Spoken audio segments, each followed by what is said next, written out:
Tere hommikust ja kõigepealt suur aitäh mind siia kutsumast. Ma loodan, et see, mida mul teiega jagada on, kõnetab teid. Ja nagu tutvustuses öeldi, siis minu taust on arheoloogias. Ma istun täna Tartu Ülikoolis 2 tooli peal.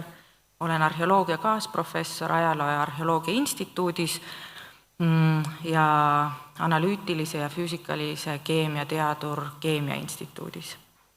Aga minu taust tegelikult on kõik väga humanitaarne ja arheoloogiline ja kõik see, mis puudutab keemiat, on siis tulnud praktika ja iseõppimise ja juurdeõppimise käigus.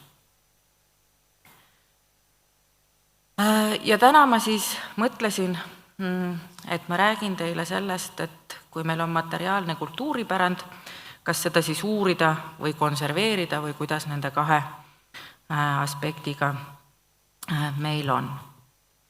Nii, vahetus, väga hea.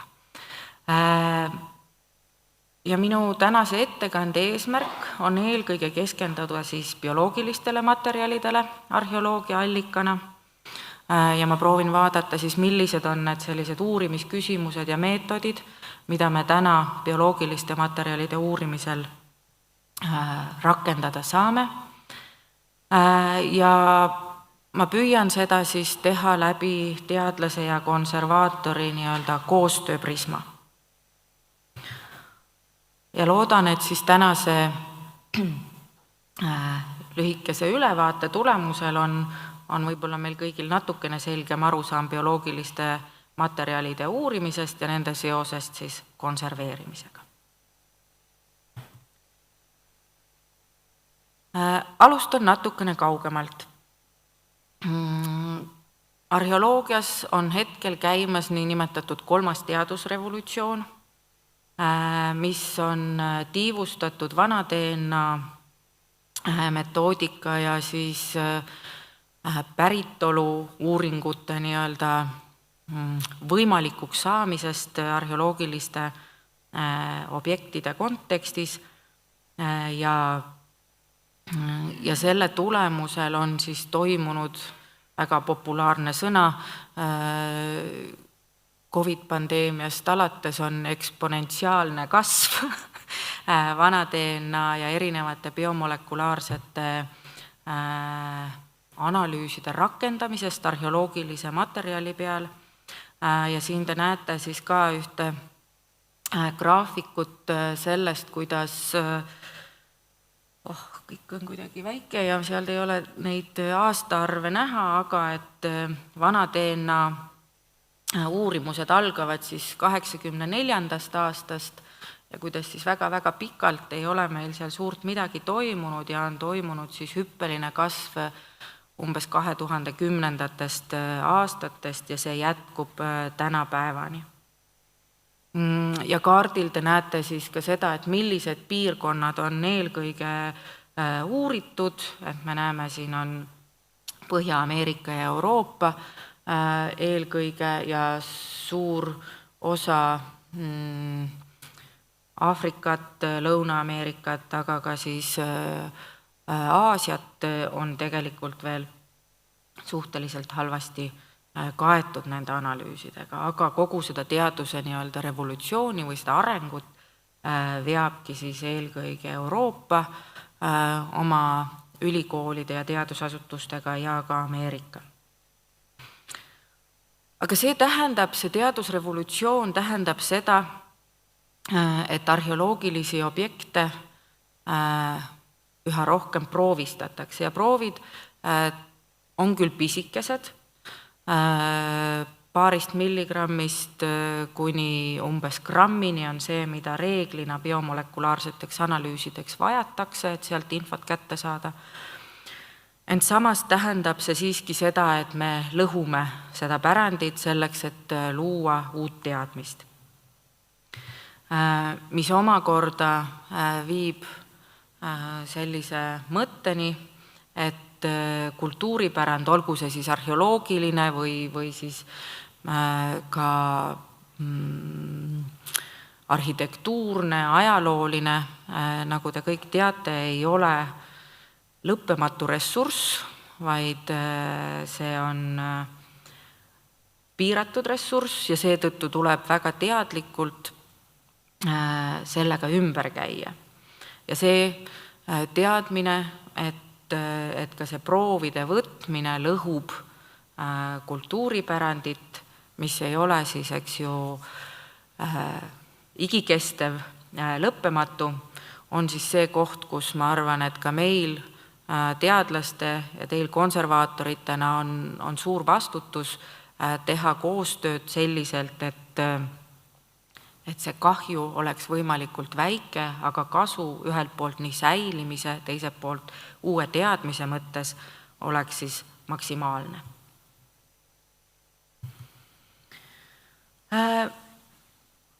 Selle 3. teadusrevolutsiooni keskmes, nagu öeldud, on siis erinevad biomolekulid, mis siis väljaspool elusorganisme ei moodustu. Ja siin olen ma siis ära toonud need peamised biomolekulid, mis on süsivesikud, lipiidid, valgud, nukleinhapped, mille roll on siis oluline arheoloogilise pärandi, aga mitte ainult siis ümbermõtestamisel või sellest uue info kättesaamisel. Et süsivesikutena on siin mul näiteks toodud viljaterad, mida arheoloogilises aineses säilib võrdlemisi vähe, kui siis põlenult või liigniisketes keskkondades. Lipiidide ehk rasvade all on siis üks foto savinõukillust, millest siis hiljem ka natukene täpsemalt teile räägin. Aga meie esiaja savinõudel on selles mõttes selline tore omadus, et need rasvad jäävad sinna nõu sisse kinni, mida on võimalik hiljem uurida, või siis on mineviku kokad äpardunud toidu tegemisel ja toidu põhja kõrvetanud ja ka see kõrbekiht on siis midagi, mis meile infot annab. Valkude kontekstis või siis valkude ehk proteiinide kontekstis räägime me eelkõige siis sellisest arheoloogilisest materjalist nagu inim- ja loomaluud, aga mitte siis ainult luud, lihtsalt luud on need, mis peamiselt meieni säilivad, aga ka teised koed, siis, mis võiksid inimestest ja loomadest meile alles jääda. Ja nukleinhapete puhul siis jälle selleks allikaks on peaasjalikult luud, aga üha uusi ja uusi meetodeid töötatakse tohutu tempoga välja, nii et täna on näiteks võimalik siis DNA-d eraldada ka sellisest, kuidas ma viisakalt ütlen, käkki meenutavast objektist, mis on tegelikult kasetõrv ja mida on siis omal ajal nätsutatud ja see sülg on siis tegelikult kapseldunud sellesse nii-öelda tõrvanätsu. Ja see võimaldab meil siis näiteks uurida inimesi ilma, et meil oleks nende füüsilisi säilmeid arheoloogilistes kontekstides säilinud. Ja nüüd ma liigun edasi temaatiliselt ja siis nende allikate keskselt. Esimese teemana vaataks toitu, mis siis kajastab nii mineviku inimeste elulugu, laiemalt kultuuri, kui ka siis veel laiemalt saame rääkida inimeste elatusviisidest. Ja luu keemiline koostis on siis see informatsiooni allikas või see luu keemiline koostis on see, mille määramisel meil on siis võimalik teha järeldusi näiteks toidu kohta. Toit ei ole kaugeltki mitte ainukene kultuuriline aspekt, mida me sellelt bioloogiliselt materjalilt või mida me selle bioloogilise materjali läbi uurida saame, eks ju, et on ka DNA analüüside kaudu sugulussidemed näiteks, Strontsiumisotoop hammaste emailist annab meile hoopiski infot selle kohta, kus kohas inimene on sündinud või et kas ta on maetud samasse keskkonda, looduskeskkonda, kus ta kunagi sündinud oli ja nii edasi. Aga siin sellel slaidil siis toidust, ühest teemast, mis mind uurijana vast kõige rohkem puudutab ja mida ma ise siis kõige rohkem uurinud olen, et sellel graafikul A näeme me näiteks siis seda, et kui me analüüsime ühest indiviidist tema siis neid purihambaid ja siis näiteks lõualuud, siis on meil võimalik näha selle inimese toitumise muutust tema elukaarel. Esimene jääv või purihammas räägib meile 2–4-aastase lapse toidust. Kui me võtame analüüsi teisest purihambast, siis me näeme, mida see laps sõi 6–8 eluaasta vahel. Kui meil on, siis me analüüsime ka 3. purihammast ehk tarkuse hammast. Evolutsiooni käigus muideks meil kõigil enam ei pruugigi tarkuse hambaid olla, sest see on lihtsalt ebavajalik. Meie toit on nii palju pehmem, et meil ei ole vaja enam seda ja seetõttu meil ka neid välja opereeritakse, aga veel mineviku populatsioonidel on need olnud täiesti tavapärane nähtus. Ja kui me siis võtame ka 4. proovi või selle 3. proovi võtame tarkuse hambast, siis me saame rääkida teismeea toidust ja kui me vaatame siis inimese lõualuud või see võib olla ka näiteks käe- või reieluu, siis me saame selle täiskasvanu ea toitumise umbes 10–20 aastat enne selle inimese surma.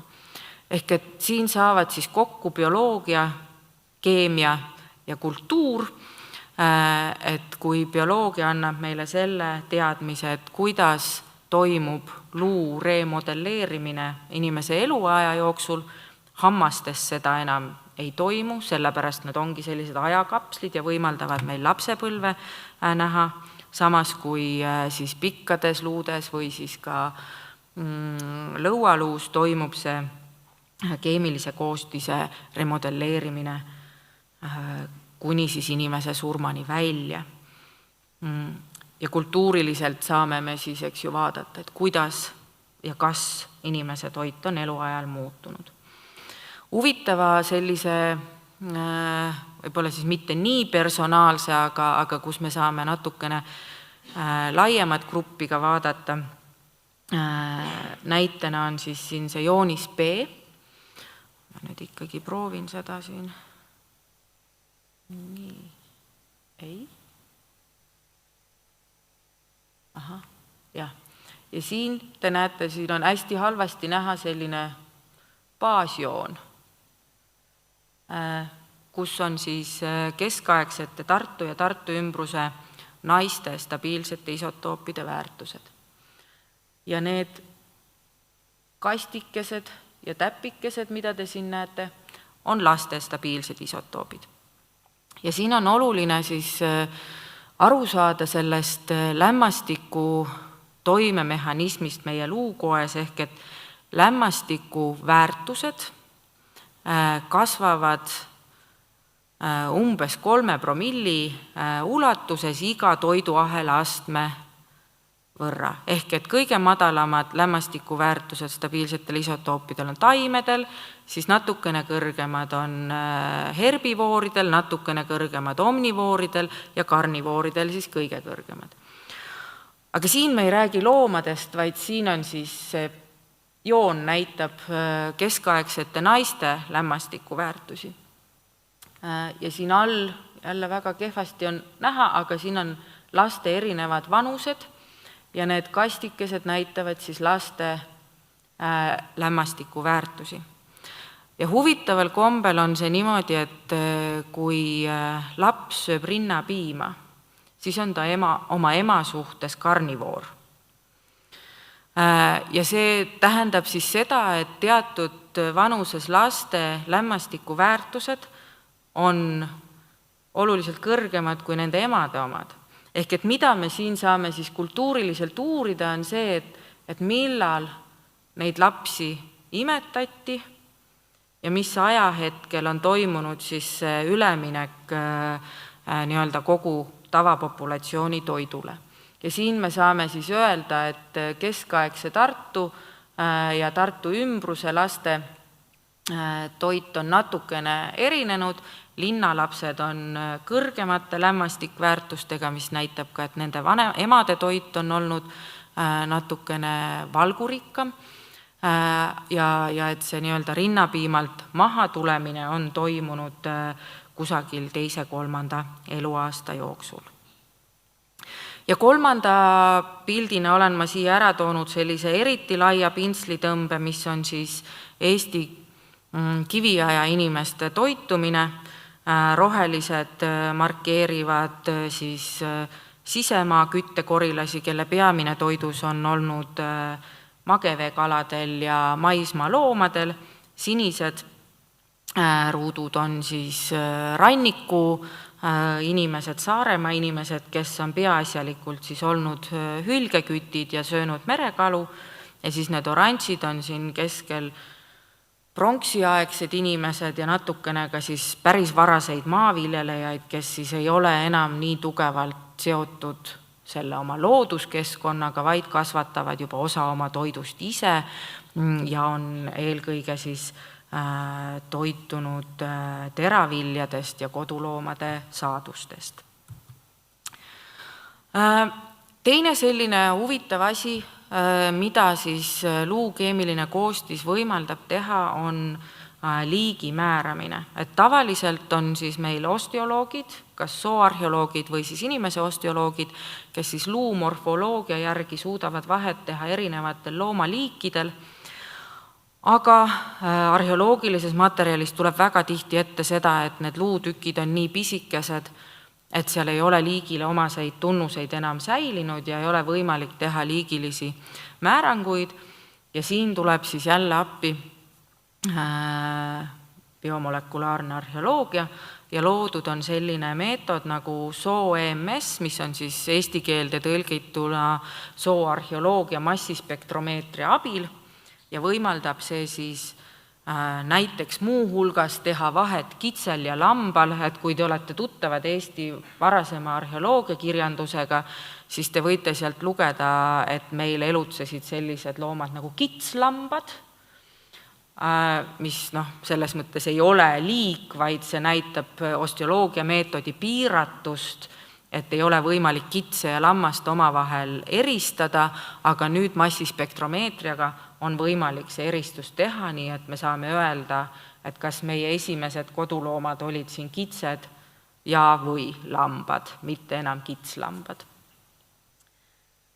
Ja siin on mul ka üks selline välismaa näide, et luuesemed on tihti ka olnud objektid, mida arheoloogilistes kogudes on konserveeritud, et kui lihtsalt loomaluid ei ole konserveeritud tihti lugu, vaid nad on jäetud nendesse karpidesse nii, nagu nad on omal ajal maa seest välja võetud siis esemetega. Me oleme neid väärtustanud oluliselt rohkem kui siis nii-öelda toidujääke, eks ju, mida loomaluud reeglina esindavad. Esemete säilimine on olnud meile alati oluliselt olulisem, mistõttu me oleme neid konserveerinud. Aga siin on üks näide sellest, siis kuidas Kanadas, irokeesi ühiskondades siis teadlased proovisid või neid huvitas nende esemete puhul, kas need pärinevad ühe liigi või kas need esemete valmistamiseks on kasutatud ühte liiki või mitut. Et nende tööhüpotees oli, et kuna nad on enam-vähem ühe suurusega, et siis tegemist on sama liigi luudest tehtud esemetega. Aga nagu te siin juba siis nende tulemuste puhul näete, eks ju, need erinevad figuurid, karud, hirvelised, aga ka muu hulgas on inimese luid kasutatud esemete tegemiseks, näitab, et see irokeeside toormaterjali kasutus oli märksa laiem, kui algne nii-öelda arheoloogiline teadmine või siis ka hüpotees seal taustal oli. Ja mõned luutükid on siiski jäänud küsimärgiga, see sõltub väga palju ka sellest nii-öelda meetodi referentsbaasist ja juhul, kui luu on põlenud, siis sealt on kogu see nii-öelda orgaaniline materjal kadunud ja seal ei ole hetkel veel väga palju siis selle biomolekulaarsete meetodite või siis ka selle massispektromeetriaga midagi peale hakata paraku.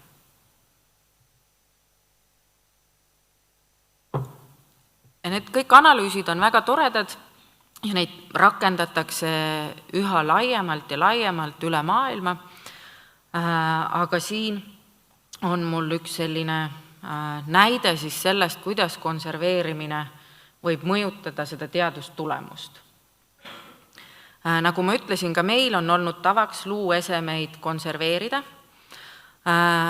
ja tegelikult see on ju võimaldanud selle, et väga paljud esemed on veel ka täna intaktsed, säilinud selliselt, nagu nad maa seest välja on tulnud, aga sellel on oma mõju siis sellele, mida me nende erinevate biomolekulaarsete meetoditega neist esemetest välja saame võtta. Ja siin on üks näide siis sellest, kus on 5 vaalaluust valmistatud eset, see on morfoloogiliselt kindlaks tehtud, see on teada, et need on vaalaluud, siin ei ole mingisugust muud varianti ja nad on kõik olnud ka konserveeritud. Ja mida me siis siin selle massispektromeetri tulemustes näeme, et jah, meil tuleb vaal välja, aga meil on siin ka veis ja siin samamoodi. Ja seda siis põhjusel, et nende luuesemete konserveerimisel on kasutatud kollageeniliimi, mida on arheoloogias kasutatud nüüd juba üle 200 aasta ja see on täiesti tavapärane, aksepteeritav konserveerimise meetod olnud. Ja meil ei ole olnud ka teaduslikke meetodeid, et öelda, et see ei ole võib-olla kõige mõistlikum lahendus, sest meil ei ole olnud seda teadmist, et me saaksime kuidagi molekulide tasandil öelda, mis loomaga tegemist on. Ja siin siis jah, tulebki hästi kenasti välja see, kuidas see kollageeniliim mõjutab siis seda, mis on meie teadustulemus. Üks asi on see, et me siin suudame eristada suu-MS-iga 2 liiki ja me saame öelda, et okei, et see veis on seal siis see nii-öelda liimi algprodukt, eks ju, aga see kollageeniliim tegelikult siis ainult mitte ei kata neid luuesemeid, vaid ta nii-öelda süüvib ka selle luukoe sisse ja seguneb siis endogeense kollageeniga, mis on nagu hästi suur probleem, muuhulgas näiteks radiosüsiniku dateeringute tegemisel. Sest et kui see vaalaluu on ise näiteks 500 aastat vana, aga see liim on sinna peale pandud 1950 ja radiosüsiniku dateering põhineb ka kollageeni ekstraheerimisel, siis tegelikult me saame oluliselt noorema tulemuse selleks dateeringuks. Ehk et meil on vaja teha väga selgelt vahet selle endogeense kollageeni ja siis esemete peale kaetud siis konservandi vahel. Et see kollageeniliimi tuvastamine ja eemaldamine siis ükskõik enne milliseid geokeemilisi või molekulaarseid analüüse on üli oluline ja see on midagi, mis on tegelikult siis arheoloogia teadvusesse jõudnud alles viimasel ajal. Ja siin ongi siis üks kiire näide just sellest nii-öelda dateerimise probleemist, kuidas siis Belgias on uuritud neandertaallase kadumist või siis nii-öelda väljasuremist Loode-Euroopa kontekstis ja kuna neandertaallase luud on üsna haruldased, siis ka neid konserveeritakse Ka meil on inimeste koljusid konserveeritud varasemal ajal ja esimese hooga siis saadud oluliselt noorem vanus neandertaallaste nii-öelda kadumise kohta sellest piirkonnast. Aga tegelikult siis täpsemate meetodite selle liimi eraldamise tulemusel me ikkagi saame öelda, et need neandertaallased mitte ei elanud siis seal loode Euroopas 10 000 aastat kauem, kui seni arvati, vaid nad ikkagi on umbes 40 000 aastakandis välja surnud.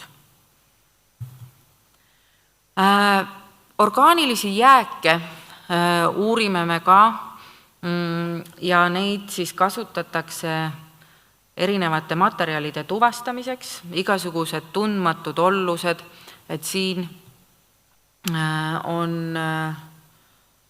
on siis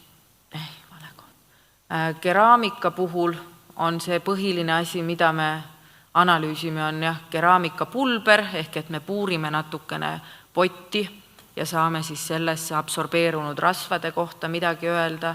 Samamoodi on siin natukene kõrbekihti ja kaltsiidikihti, mida saab uurida.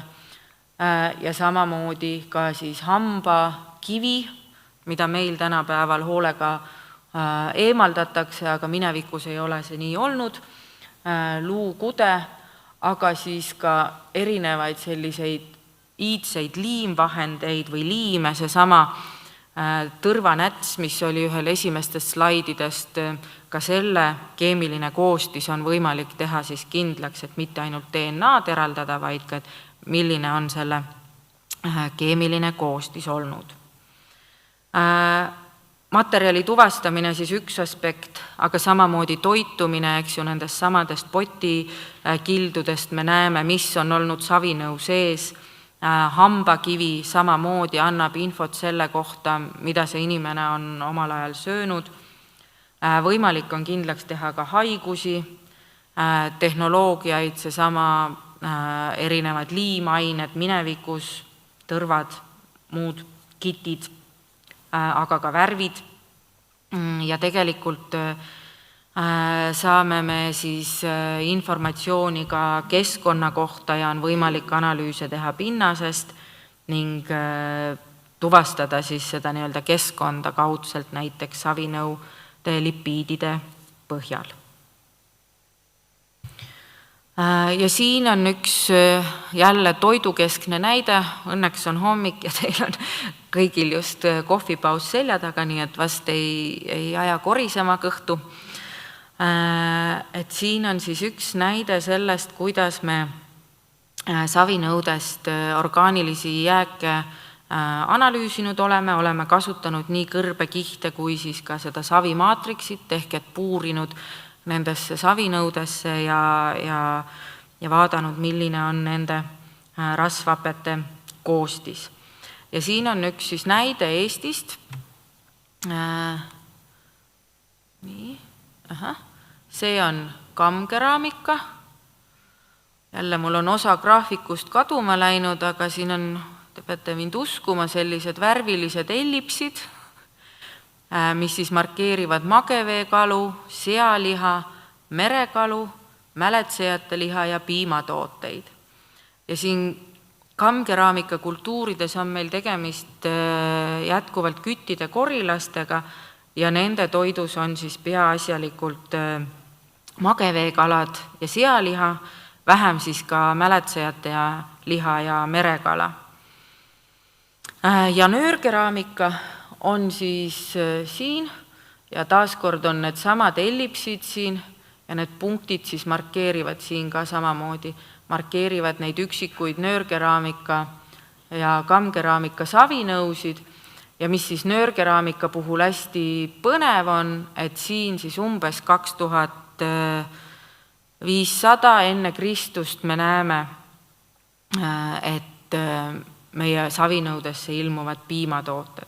Loomaluid meil sellest perioodist on väga vähe, aga see, et meil seal piimasaadused on, võimaldab juba siis teha teatud järeldusi selle kohta, et on olnud vähemalt karjakasvatus selleks ajaks siinsetele aladele jõudnud.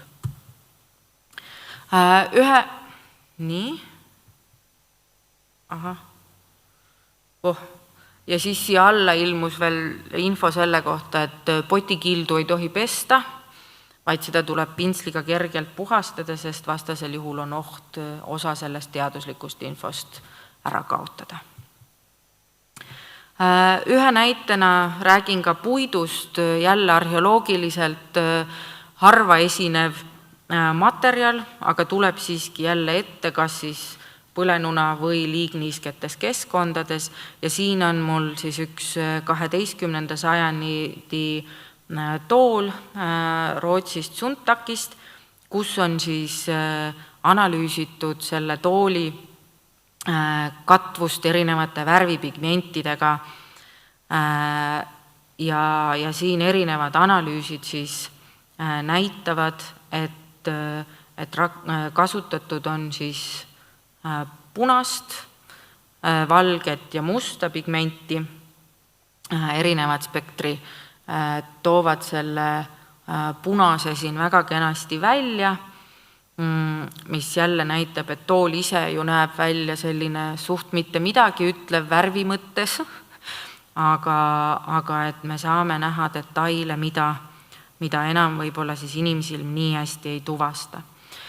Aga näiteks, kui minu eelmised näited olid toidust, siis puitnõudest toidu tuvastamine on äärmiselt keeruline,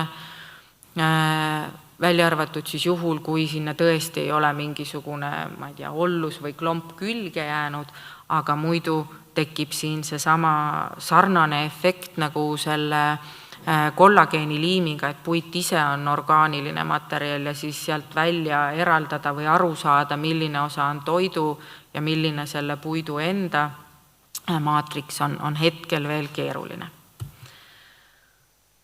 Mida siis selle orgaanilise jäägi analüüsi puhul tähele panna? Nagu ma juba ütlesin, siis kuiv puhastus. Oluline on ka see, et pikaajaline pakendamine kõigi nende erinevate orgaaniliste jääkide puhul on osutunud problemaatiliseks.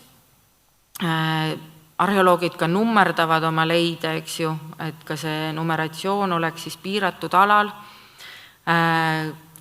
Keraamika puhul jälle kõrbekihti mitte nummerdada, sest seal siis jälle segunevad need erinevad keemilised maatriksid. Võimalusel käsitleda siis üleüldse minimaalselt ja kinnastega. Meie ise kasutame nitrillkindaid, ma saan aru, et see ei ole tavapärane praktika konservaatorite hulgas.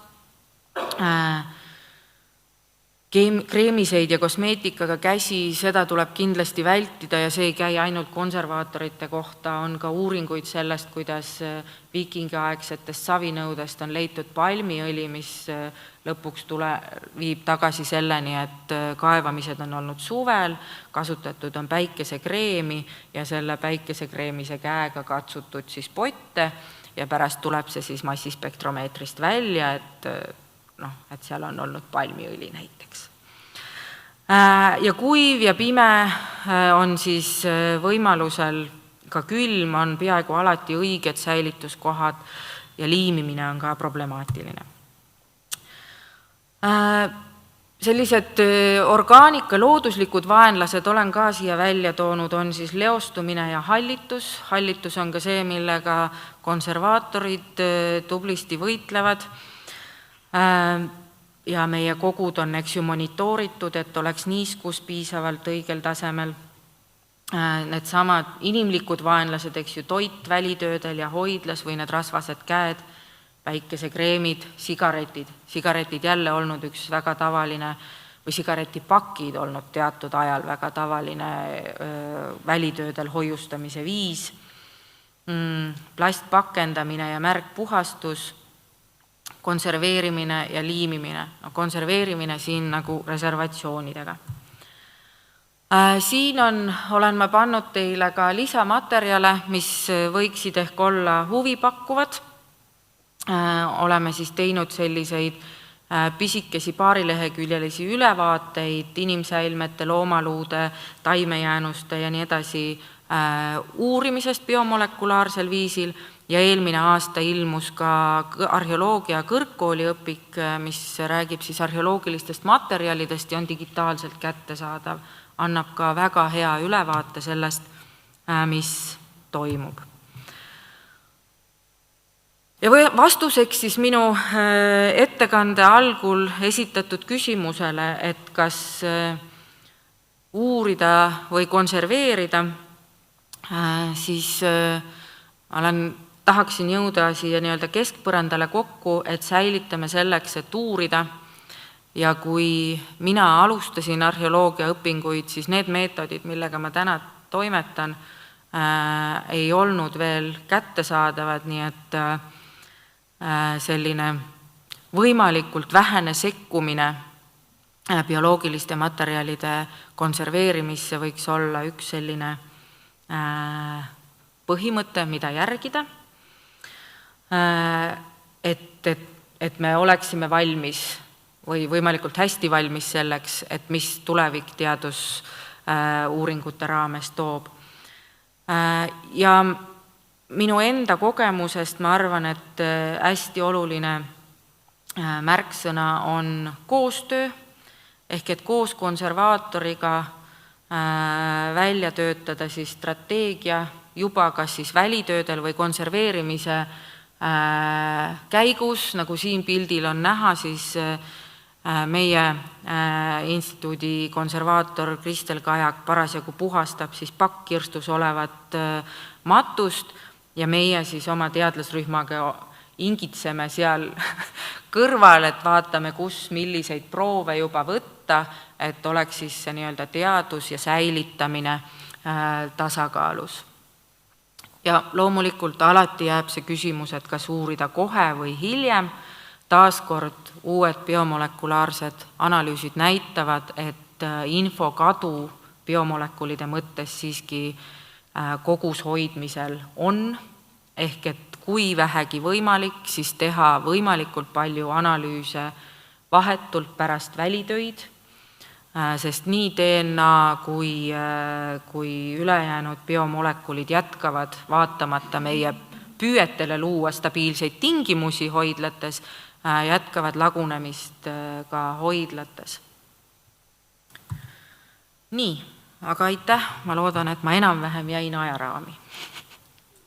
Aitäh, Mari! See oli väga põnev.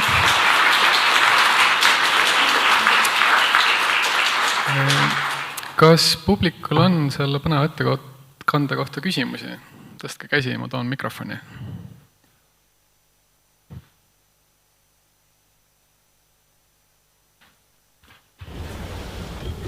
Aitäh, Mari, väga põnev ettekanne. Lihtsalt küsin uudishimust, et kas te siis ülikooli seal keldris enam luid ei pesegi? Teatud määral peseme, aga me püüame seda üha vähem ja vähem. Ja võib-olla see on ka see koht, et kus see koostöö jälle mängu tuleb ja see viimane mõte, et võtta proove võimalikult palju vahetult pärast välitöid, et isegi kui me nagu hoiustamise mõttes ja võimalikult väikese tolmukuluga hakkama saaksime, et siis on mingisugused proovid võetud ilma seda märkpuhastust tegemata. Aga kas pärast pesete või olete juba leiutanud mingit uut konserveerimis-säilitusmeetodit, et ma ei tea, vaakumis või kuskil hoida, et nende mustade luudega midagi edasi halba juhtuks? Ega meil ei ole praegu ühtegi sellist alternatiivset, et üldiselt see kuiv ja külm säilitab päris hästi ja isegi need analüüsid, millele ma siin lõpuosas ka viitasin, et me näeme, et hoidlas olemine seal see lagunemine jätkub, eks ju, et siis ta siiski on ennast hetkel piisavalt hästi õigustanud ja kuna luumaterjali eriti linna kontekstis tuleb ikkagi nii palju, et seda võib nimetada massmaterjaliks, siis ma ei näe praegu, et meil peaks olema või et meil oleks ka jõudlust või mingisugust mõtet mingisuguse väga teistsugusema lähenemise järgi.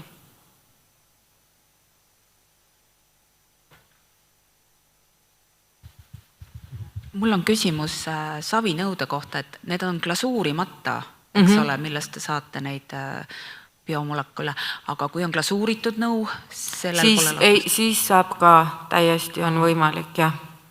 Väga tore. Et näiteks ka puitnõude puhul, mis on siis olnud lakitud, on võimalik, üks asi on see, et on võimalik laki koostis, eks ju, kindlaks teha, aga kui siis seal laki peal on mingisugune ka ollus säilinud, siis on võimalik seda toitu ikkagi ka vaadata, aga puitnõud on, nagu ma ütlesin, hoopis keerulisem, aga keraamika puhul on võimalik seda jah teha.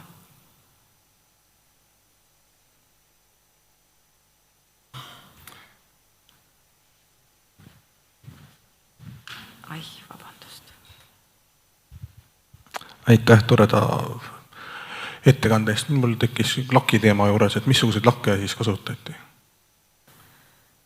puidu katmisel? Siin ma jään vastuse võlgu, sest et meie nendega otseselt tegelenud ei ole. Aitäh. Väga huvitav ettekanne, mina küsin ka, et kollageen liimiluudest, et millega üritavad siis arheoloogid eraldada?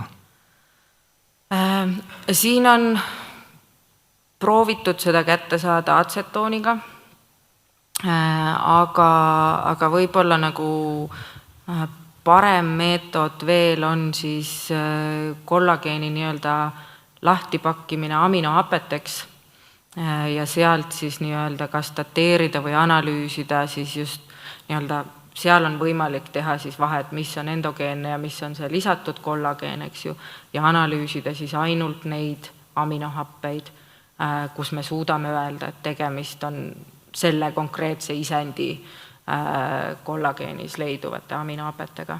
Aga see juba on omakorda väga palju keerulisem ja pikem protsess ja ka oluliselt kallim.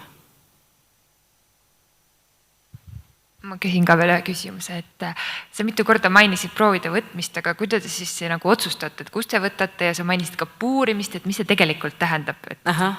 Väga hea küsimus, aitäh. Et proovide võtmine on erinevatel meetoditel tähendab ka natukene erinevat asja. Näiteks sooarheoloogia massispektromeetria abil, seal võib piisata ka sellest, et näiteks pärgamendi pinda kustukummiga hõõruda ja siis analüüsi saadad sa selle kustukummi puru. DNA puhul me kasutame eelkõige hambaid ja siis lõikame hamba juurt. Stabiilsete isotoopide puhul lõigatakse umbes 100 milligrammine tükk, kas siis luust ja hammaste puhul kasutataksegi nii-öelda hambapuuri, et sa puurid hamba sisse augu ja siis katsud sealt saada selle luupuru kätte, millest siis edasi läheb kogu see kollageeni ekstraheerimine. Kuidas me otsustame, see sõltub väga palju uurimisküsimusest. Näiteks jälle toitumise puhul, et kui mind ei huvita inimese elulugu, siis ma hambaid üldse ei puutu, vaid siis ma võtan tavaliselt kas õlavarreluu või lõualuu. Võtan sealt selle väikse tüki, eks ju. DNA puhul on samamoodi, et selles mõttes, et seal ei ole see, seal sa pead lõhkuma ära ainult ühe hamba, et saada, eks ju, pärilus või pärilikkuse informatsiooni näiteks. Et seal on need samad infomaterjalid, mille ma siia teile ka üles panin, et seal on iga meetodi kohta on ka öeldud see nii-öelda, kui palju kulub prooviks materjali, et selle info saab sealt, et need detailid me oleme püüdnud ka teha ja kättesaadavaks.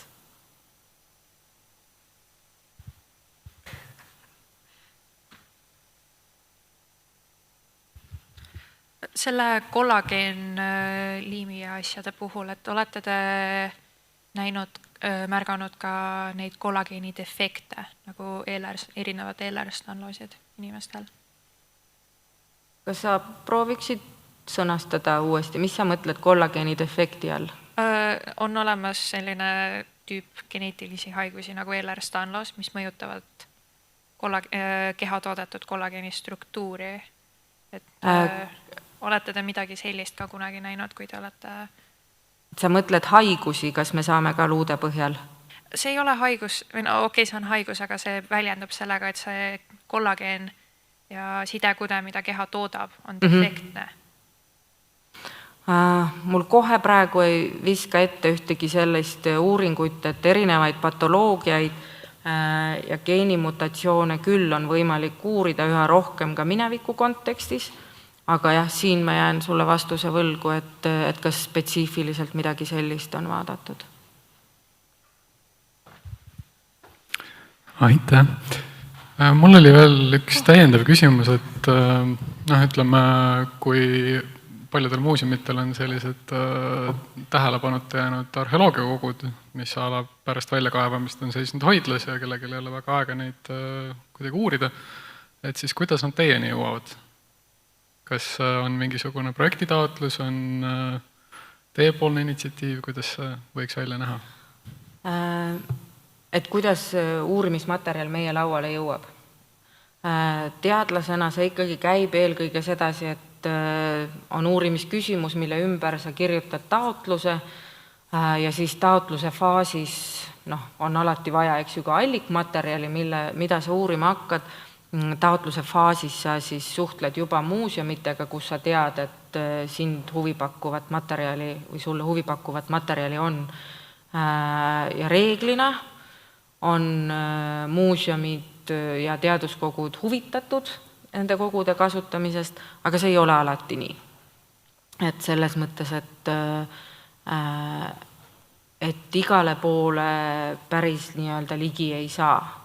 Ja siis tuleb seda oma uurimisküsimust või allikmaterjali nii-öelda ümber disainida. Selge. Aitäh siis. Meil on ka üks tänukutike teile.